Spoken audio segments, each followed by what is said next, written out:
नमस्कार दोस्तों। महाभारत के युद्ध में जब भी महायोद्धाओं की बात की जाती है तो कर्ण का नाम सबसे ऊपर आता है। कर्ण एक महान धनुर्धर और एक महान महारथी था, लेकिन उसको खुद को साबित करने के लिए जीवन भर संघर्ष करना पड़ा और पग पग पर अपमान सहना पड़ा। कर्ण को वह सम्मान नहीं मिला जिसका वह हकदार था, अधिकारी था। कुंती का पुत्र होने के कारण वह पांडवों में बेशुमार था। पांडवों में ज्येष्ठ पुत्र होने के बावजूद वह सूत पुत्र के नाम से अपमान सहता रहा। एक अच्छा योद्धा और अर्जुन से बेहतर होते हुए भी कर्ण को वह सम्मान क्यों नहीं मिला जिसका वह अधिकारी था।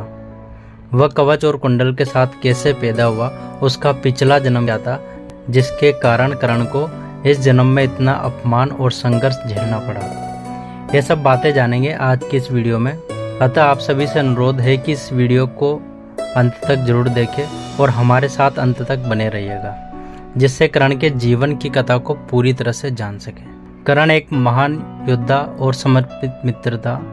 यह जानते हुए कि दुर्योधन एक अधर्म और अन्याय का साथ दे रहा है, फिर भी उन्होंने दुर्योधन का साथ दिया। ऐसा क्यों? क्योंकि यह उसके पूर्व जन्म में किए गए पापों का ही फल था। दोस्तों, कर्ण पिछले जन्म में एक भयंकर राक्षस था जिसका नाम था दंभोदभव। उसने भगवान सूर्यदेव की बहुत तपस्या की और सूर्यदेव भगवान को प्रसन्न करके 1000 अभेद कवच और कुंडल प्राप्त किए और साथ में यह वरदान भी प्राप्त किया कि इन कवच को वही तोड़ सकता है जिसने 1000 वर्षों तक कठिन तपस्या की हो, और वह एक कवच को तोड़ेगा तो उसका कवच टूटने के बाद उस योद्धा की मृत्यु हो जाएगी। इस प्रकार का वरदान पाकर दंभोदभव का नाम सहस्रा कवच पड़ गया। अब तो दंभोदभव के अभिमान का कोई ठिकाना नहीं रहा और वह अपने अभिमान में चूर चूर हो गया। वह तो अमर हो गया कि उसे कोई भी नहीं मार सकता और उसने तरह तरह के अत्याचार करने शुरू कर दिए। उसने भयंकर दुष्कर्म और बहुत से पाप करने शुरू कर दिए। उसके अत्यधिक अत्याचार को लेकर सभी देवी देवता ने भगवान श्री विष्णु की शरण ली और प्रार्थना की, हे नाथ हमारी रक्षा करो। दंभोदभव के अत्याचार से तीनों लोक में त्राही त्राही मची हुई थी। उसका अत्याचार प्रतिदिन बढ़ता जा रहा था। आप ही उस राक्षस से हमारी रक्षा कर सकते हो। इस प्रकार प्रार्थना स्वरूप श्री हरि नारायण विष्णु जी ने नर और नारायण जो मेरे ही अंश से पैदा हुए हैं वह तपस्या कर रहे हैं। सभी देवी और देवता नर और नारायण की शरण में चले गए और सभी ने प्रार्थना की और सब बातें बताई कि किस प्रकार दंभोदभव का अत्याचार बढ़ रहा है और श्री हरि ने हमें आपकी शरण में भेजा है। तब नर और नारायण ने उनको वचन दिया। जब दंभोदभव को पता चला कि नर और नारायण 1000 साल से तपस्या कर रहे हैं तो उसे अपनी मृत्यु का भय सताने लगा और वह नर और नारायण से युद्ध करने के लिए और उन्हें मारने के लिए निकल पड़ा। पहले नर ने युद्ध किया। 1000 साल तक युद्ध चलता रहा और नर ने दंभोदभव का एक कवच तोड़ दिया और कवच के टूटते ही नर की मृत्यु हो गई। लेकिन नारायण ने अपनी तपस्या के बल से नर को पुनर्जीवित कर दिया।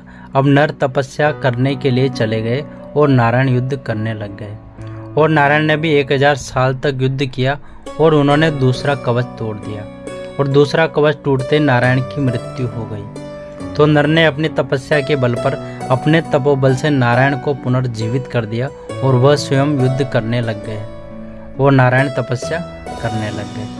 इसी तरह नर और नारायण ने उसके 999 कवच को भेद दिया। जब उसके पास एक कवच बचा तो वह घबरा गया और वह भगवान सूर्य की शरण में चला गया और सूर्यदेव ने उसको शरण दे दिया। नर और नारायण ने उसके पीछे जाकर ललकारा तो सूर्यदेव ने कहा कि यह मेरा शरणागत है और मैंने उसको बचाने का वचन दिया है, अतः मैं आपसे इसके जीवन की प्रार्थना करता हूँ। इसने मेरी घोर तपस्या की है। तब नर और नारायण ने क्रोध में आकर कहा, ठीक है, इसका श्राप आपको भी भोगना पड़ेगा। यह राक्षस आपके देह से द्वापर में जन्म लेगा और यह कवच और कुंडल भी इसी के पास रहेंगे। लेकिन इसकी मृत्यु के समय यह कवच और कुंडल काम नहीं आएंगे। यही राक्षस कर्ण के रूप में जन्म लेता है।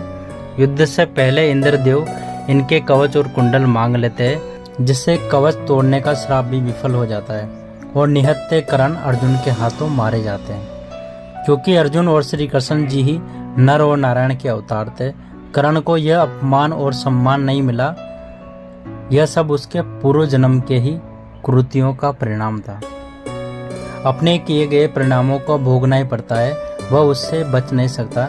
तो दोस्तों, आपको ये कथा कैसी लगी हमें कमेंट करके ज़रूर बताएं, और अगर आपको अच्छी लगी है तो वीडियो को लाइक करें और हमारी वीडियो को शेयर जरूर करें और हमारे चैनल को सब्सक्राइब जरूर कर देना और बेल आइकन को दबाना ना भूलें, ताकि ऐसी और भी फैक्ट वाली वीडियो की जानकारी आपको सबसे पहले मिल सके। Thank you so much.